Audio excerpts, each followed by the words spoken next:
I commonly get asked, hey, what tests should I be thinking about to run on my 11-year-old dog because they're slowing down and I want them to be as healthy as possible? Or, hey, my dog is 3 years old, they're healthy, and I want to know a little bit more about their health. What should I run?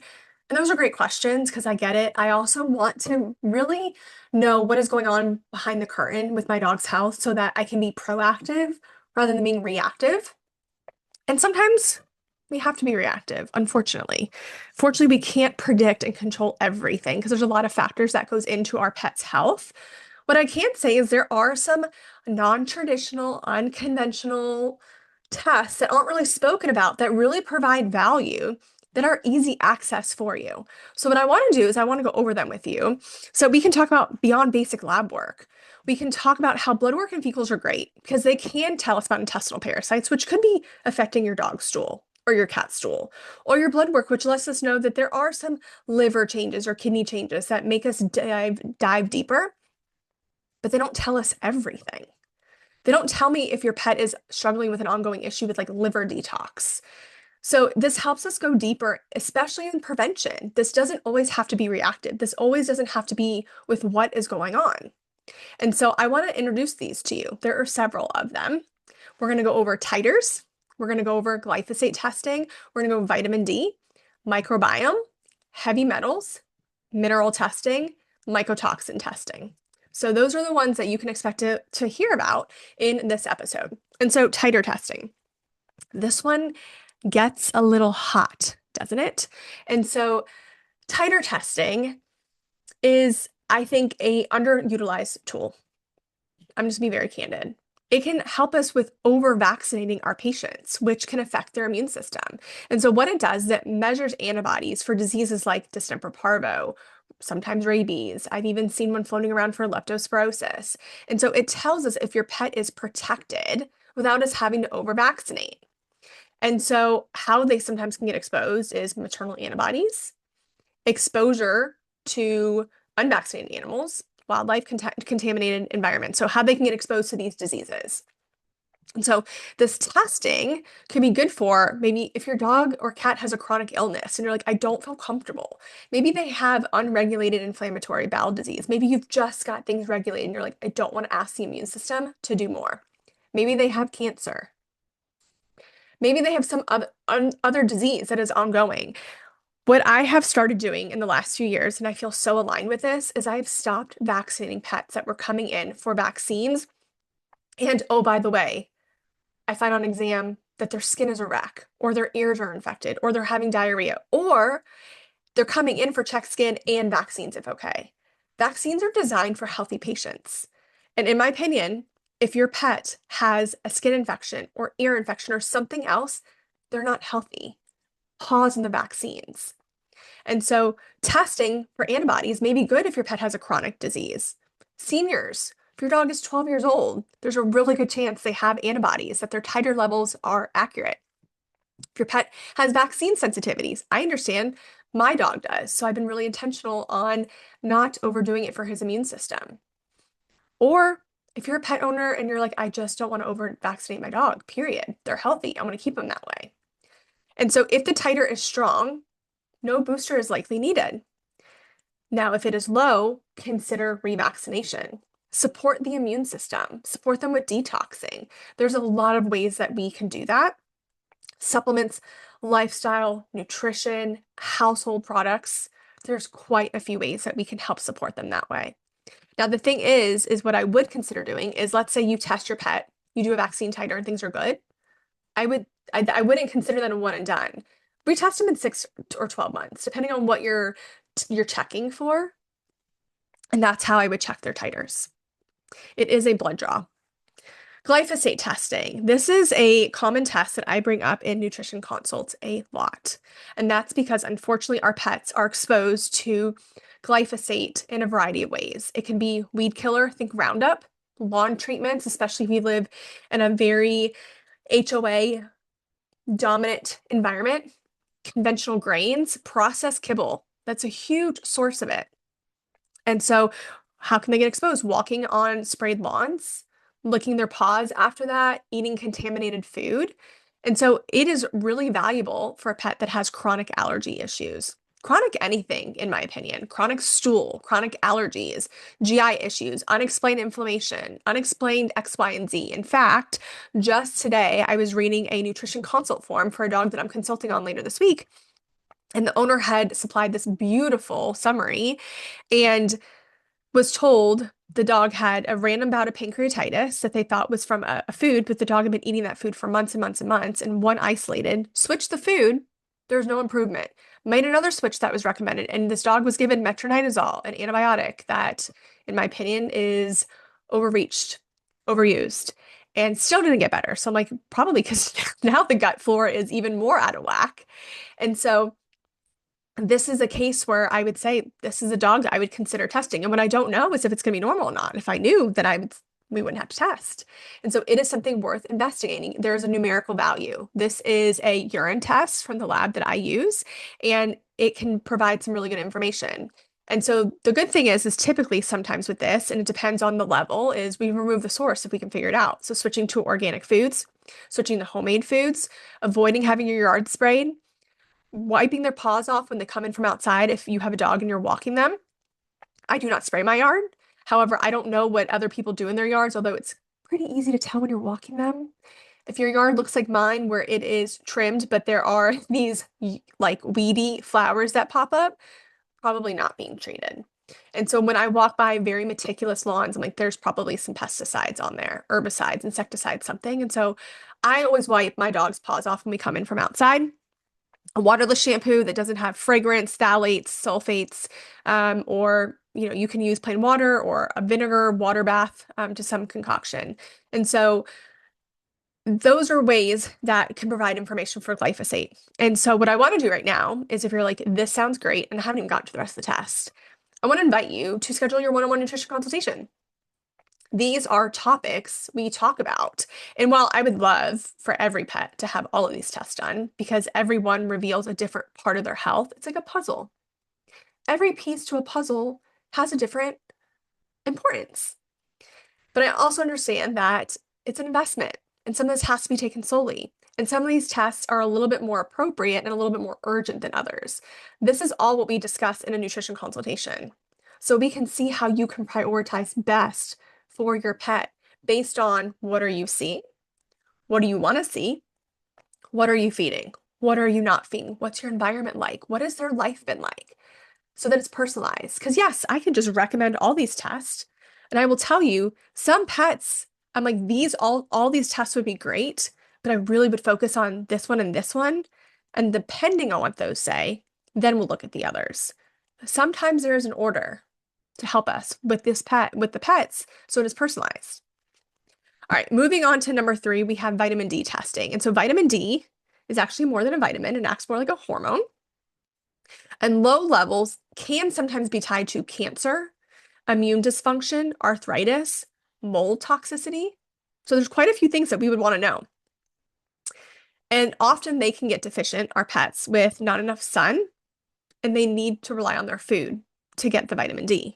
And if they're eating commercialized food that is highly processed, like traditional kibble, traditional canned food, the quality of that vitamin D can vary, which then affects the quantity of it and their absorption.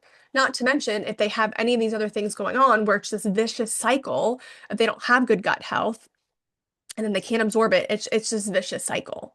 And so ideally testing pets with cancer for vitamin D, chronic illness, unexplained chronic illness. In fact, I tested a patient that I'm helping with nutrition that was referred to me.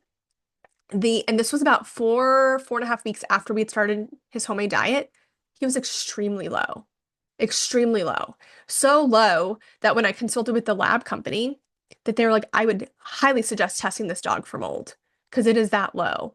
And again, maybe the dog doesn't have mold, but what peace of mind knowing that we're not supplementing the dog with vitamin D when there's not something else going on that is going to be affecting the efficacy of it.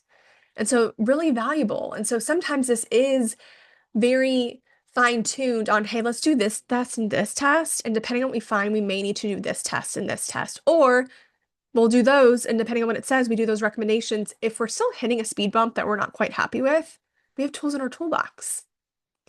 And so the vitamin D is a blood test, and it depends. Sometimes it's safe supplementation, sometimes it's better quality food, but monitoring the levels because toxicity can happen. And so what I won't do is, let's say we test it and then we're changing the food. It'd be good to have a baseline, but I'm probably not going to supplement that specifically beyond what nutritionally your pet needs. I'm not going to over supplement it because nutrition alone may fix it. If we've been eating intentional, personalized, balanced nutrition for a while, then yeah, we may want to dig deeper and figure out what is going on. What is the gut microbiome like? Do we have mold toxicity? Do we have glyphosate toxicity? What is going on that can be affecting the liver, which can absolutely affect vitamin D or even other items in the pet? Microbiome testing, this is one of my favorites. I think almost everybody can benefit from microbiome testing, and I hate to generalize like that because what do we say around here?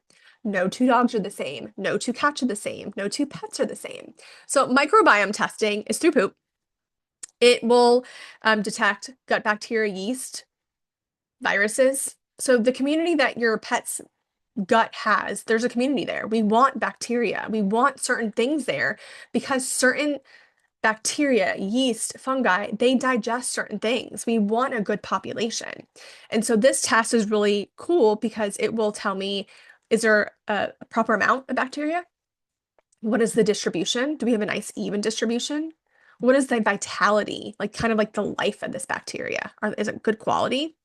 And so it matters because imbalances can be due to antibiotics, stress, poor diet, other medications that can affect gut health. And so it's good if your dog or cat has had chronic stool issues that wax and wane. They are a picky eater. They have been diagnosed with certain conditions, cancer, IBD, pancreatitis, food allergies, even if your pet hasn't. My dog is presumed pretty healthy from what I can tell. It's still something I do on him every 6 months because things can change and I want to be ahead of it rather than waiting for his gut microbiome to be so off that it's affecting his vitamin D efficiency, that it's affecting his potential food allergies, that it's affecting his immune system. So I think it's a really good proactive test as well. And so they are supported. Sometimes it depends. And I love how the recommendations are pretty personal to the pet. Sometimes it's a diet change. Sometimes it's keeping the diet. In fact, just recently I got results back from a patient that we are doing homemade recipes on. In fact, our email support is ending and we switched the pup and the recommendation was to keep doing it as is. Remove the source of the bacteria that was found was from rabbit poop, but don't change the diet. It didn't need fecal transplant. It didn't need ozone therapy according to their report. And so the support can come in so many personalized ways, from oral fecal transplant capsules, rectal fecal transplant, ozone, dietary changes, some probiotics. So it's very personal to the pet depending on what is found or not found. Heavy metal testing. So really important, especially if your pet eats a lot of fish. There's a lot of mercury and heavy metals in our seafood. There's a lot of arsenic sometimes in rice, depending on where it's sourced from. There can be lead in your plumbing of your house. There can be cadmium if you're in a household where there's a lot of smoke or you live in a smoky area.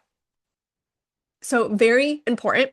This can be done through fur, so very easy for you to capture at home because your pets can be exposed in a variety of ways, like I mentioned, food, water, their environment, household exposure. And so really valuable for pets who maybe have neurological symptoms, unexplained seizures, unexplained weakness in the back end. They're seizure prone, chronic illness. These are things to consider.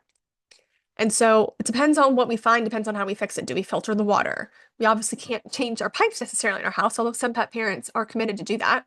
Can we get a filter system in the house? Can we limit certain ingredients? When I make seafood ingredients for dogs, I really tell them, like, make it a fish Friday or make it a seafood Sunday, once a week at max.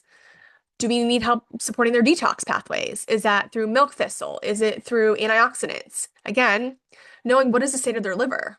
Are they in a place where they can detox, or is it congested with glyphosate, where this heavy metal detoxing may be impacted? Or is it going to take some time because their liver is so congested? A test that is commonly done with the heavy metal is the mineral fur analysis as well. And so, as it is done through fur, and it tests and it matters because certain minerals like zinc, selenium, magnesium are critical for immune health for your pet, critical for their coat and hair and eyes, their thyroid, their energy. And so, they can get deficient from poor quality diet, stress, if their food is imbalanced and it's not made to be balanced. And that is what I commonly hear when pet owners have the best of intention cooking for their pets. And they're doing ground turkey, brown rice, green beans, some Greek yogurt, and maybe some eggs. A lot of great intention there. And I know it's not balanced. What I can't tell you is what it's not balanced in, because I don't have that computer system in my brain. But what I can tell you is I know it's not balanced. And so over time, this can lead to mineral deficiencies. And so we want to be able to handle that so that way we can support their natural endocrine system, support their natural skin process, so they can just be overall supported. So great for pets that are on homemade diets. Again, just because I balance it and it's meeting their requirements and not excess and not too low. Again, if they have something else going on, doesn't mean that they're getting the proper absorption. So maybe we take a temperature check. It's at 3 to 6 months and see where they are with their nutrition and their minerals. If they have slow wound healing, if they have thyroid or metabolic concerns. And so you can support them with balancing their diet, whole food mineral sources like maybe sardines, pumpkins, pumpkin seeds, kelp. This can be added as a topper or targeted supplementation. In fact, just a few weeks ago, I got a report back from this on a pet I saw in home that is eating a very good commercial raw food. And she came back deficient, and she'd been on this food for like 2 years. She came back deficient in a few minerals. And what I don't know is like every dog who's eating this food, is that happening, or is this unique to her and her ability to absorb? And it wasn't terribly low, but it was low enough that I'm like, over time, I don't know what this means for her. And so we talked about she could do a supplement powder, or based on what she was deficient in, because of the report I got, it gave me specific food items that I told the owner, hey, put these in her on top of her raw food like 3 times a week. Let's retest her in 2 to 3 months. And if we're happy with where the numbers are, I love it. If not, we know we can use this powdered supplement. And so, really valuable test as well.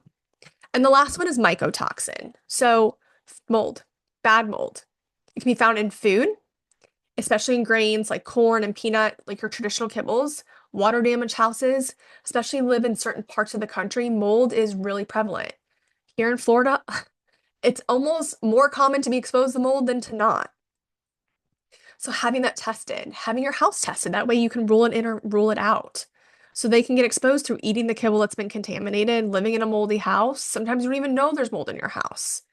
So testing your pet may be a good consideration if they have chronic GI upset, neurological conditions, their vitamin D is extremely low, they have liver disease, they're just kind of lackluster. They're not really thriving despite the good quality care you're giving them. Besides the good quality food, besides you removing toxins from the household, besides you removing toxins from your outside environment, you're doing all the things and you're like, things still aren't right. Maybe consider testing them for mycotoxins. And this is a urine test.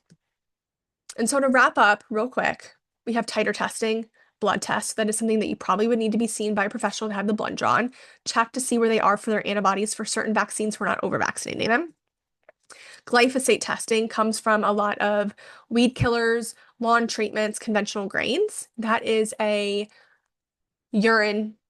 Oh my gosh, now I'm questioning myself. Urine or fur?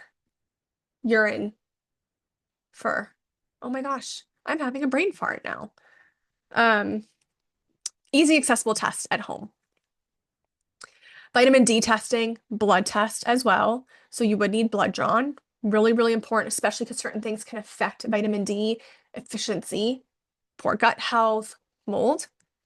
Microbiome testing, simple. Poop test, you can do at home. You want to assess where their overall, that's like the biggest part of their immune system. So how is their immune system doing? Especially if they've been on a lot of antibiotics, metronidazole. They've been on a lot of medications, a lot of behavior modifications, a lot of antibiotics for other reasons for skin. So really important to consider as well. And then heavy metal testing, that is through fur. They can be exposed through over vaccinating, food, environment for old plumbing in the household. So really important too to see, is it congesting the liver, which is affecting their ability for their homemade diet to work. Mineral testing. Fur, again, they can be imbalanced, either too high or too low from nutrition, poor quality nutrition, stress, immune system. And so I actually just looked it up right now. Glyphosate, I was right, it is urine. Why was I thinking it was fur? I was overthinking it. And then mycotoxin testing, mold, especially certain parts of the country where it's hot, it's humid, it's not uncommon to find mold in a house. This is a urine test. So as you can see, a lot of these tests you can do from the comfort of your home. What you can't do is order them on your own because you need a veterinarian assigned to the test. What I can say is that when we meet for a one-on-one nutrition consultation, these are tests that we highlight. And you get the links to all of them. You actually get a discount link. But there may be an order of preference that we do based on your timeline, your finances, your pet's health, where they've been, where you want them to go, other conditions they're dealing with. And so we'll talk about, okay, if we're going to just pick two tests right now, here too. Another one I didn't even mention was allergy testing. Allergy testing is another great one. And I think it provides a lot of information for dogs that are having GI upset, skin issues, basically if they're not picky eaters, because are they eating something that is causing a GI disturbance? And it's almost like they know when they eat it, they don't feel good. And so allergy testing, that is through saliva and fur. Again, a simple test sent to your home.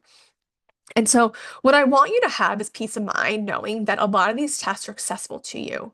You just have to find the professional that is going to walk you through them, walk you through the results, walk you through the game plan, walk you through, okay, let's do this. And if this isn't working, here's our next plan.